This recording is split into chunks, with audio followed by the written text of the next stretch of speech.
This story inspired in my true story. Tao po, tao po, tao po, tao po. Hoy, pasok ka. Hoy, si Jay pala to eh. Hello po, tita. Hello po, lola. Bless po pala.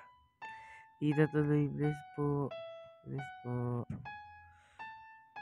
Anong ginawa mo dito? Ba't napadaan ka? Wala lang po. Okay, paglaro lang po. Sana lang. Bakit po? Kaya po ba kayo? Ay, sige po. Okay na lang po muna ako. Hintay ko na po kayo kumain.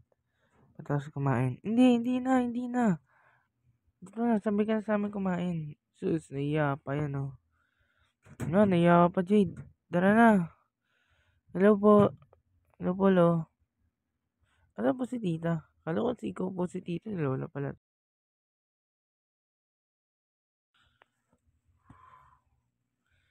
Uy, Jade, alam mo ba? Dito daw si Ellie. Sa bakasyon. Ha? Sa bakasyon? Bakit naman siya pupunta dito? Malamang magbabakasyon. Kaya nga sa bakasyon, alangan naman dito tumira yon. Oo nga, minsan talaga sa bugay, no? Ito rin naman. Teka, sino sabi sa inyo? Si Lola. Mama. Bakit? Hindi sinabi sa'yo?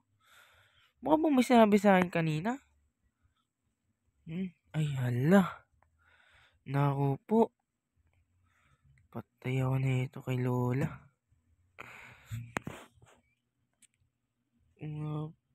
Ako pala may yari. Ako yung nagsabi. Naku. Hindi mo kunwari na lang ako na hindi ko alam. Diba? Ganun lang naman yan eh. Oo, basta wag mo sabihin na kami nagsabi ha. Oo, basta. Teka, kailan ulit sa bakasyon?